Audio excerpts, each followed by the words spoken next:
आज अमीर आदमी का जन्मदिन था। हर साल की तरह इस साल भी वो मंदिर के बाहर पहुंच गया, भिखारियों में खाना और कपड़े बांटकर पुण्य कमाने के लिए। मगर आज तो कमाल ही हो गया। आज मंदिर के बाहर उसे एक भी भिखारी नहीं मिला। अमीर आदमी परेशान हो गया कि अब वो पुण्य कैसे कमाएगा। फिर उसने फूल वाले से पूछा कि सारे भिखारी कहाँ चले गए। तो फूल वाले ने बताया कि कल रात सारे भिखारी अमीर हो गए और यहाँ से चले गए। ये सुनकर अमीर आदमी उस फूल वाले पे भड़क गया। पगला गए हो क्या? ऐसे कोई रातों रात अमीर बनता है क्या? जरूर पुलिस वालों ने भगा दिया होगा। और फिर अमीर आदमी ने अपनी कार गरीबों की कच्ची बस्ती की तरफ मोड़ ली। और अब वो गरीबों की कच्ची बस्ती में पहुंचा तो हैरान हो गया, क्योंकि कल तक जहां कच्ची बस्ती हुआ करती थी, आज वहां पक्के घर थे। गंदे फटे कपड़े में घूमने वाले लोग आज साफ सुथरे कपड़े पहनकर घूम रहे थे। पूछने पर वहां भी उसे यही जवाब मिला कि कल रात सारे गरीब अमीर हो गए। अब अमीर आदमी और भी परेशान हो गया। इस तरह से अमीर आदमी शहर की हर उस जगह पर गया जहां जहां गरीब और भिखारी लोग रहते थे, पर हर जगह उसे निराशा ही हाथ लगी। पंडित जी ने कहा था कि राहु की दशा है, दान करो पुण्य मिलेगा। पर अब कैसे दान करूं, कैसे पुण्य कमाऊं? परेशान होके उसने अपने मंत्री मित्र को फोन करके पूछा कि शहर के सारे गरीब भिखारी कहाँ चले गए। उसकी बात सुन के मंत्री जी भी परेशान हो गए कि अगर शहर में कोई गरीब नहीं रहा तो उनके चुनाव का क्या होगा, किससे झूठे वायदे करेंगे, चुनाव जीतेंगे वो कैसे।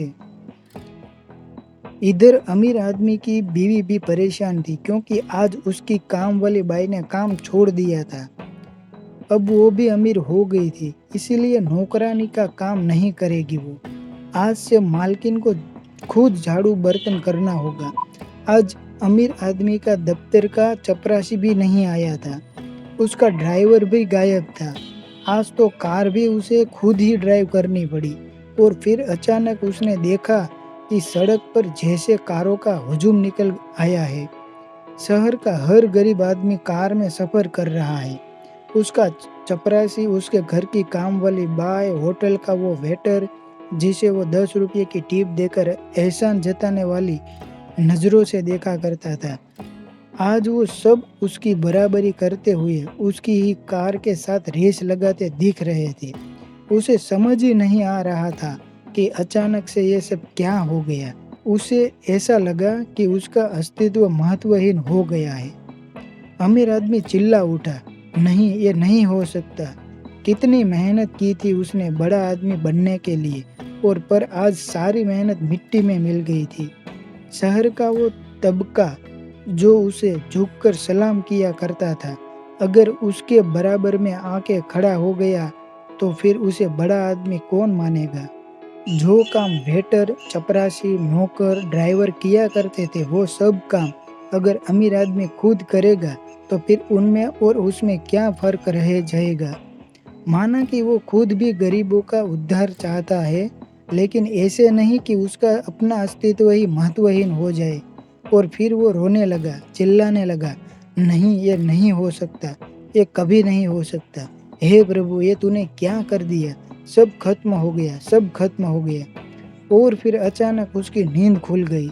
उसने देखा कि उसकी पत्नी घबराई हुई सी उसके पास खड़ी उससे पूछ रही थी, क्या हुआ, क्यों चिल्ला रहे हो? कोई बुरा सपना देखा क्या? अमीर आदमी बोला, हाँ, बहुत बुरा सपना था। पत्नी बोली, घबराओ मत, सपने कभी सच थोड़े ही ना होते हैं। तब अमीर आदमी की जान में जान आई और वो बोला, शुक्र है खुदा का कि सपने सच नहीं होते, वरना पता नहीं क्या होता। पत्नी बोली, सपने को भूल जाइए और जल्दी से तैयार हो जाइए। आज आपका जन्मदिन है, आपको मंदिर जाना है, गरीबों और भिखारियों को खाना बांटना। ये सुनकर अमीर आदमी के चेहरे पे पसीना उभर आया। सपने का भय अब तक उसके चेहरे पर साफ नजर आ रहा था। तो दोस्तों, ये स्टोरी अच्छी लगी हो तो वीडियो को लाइक करें और चैनल को सब्सक्राइब करें। धन्यवाद।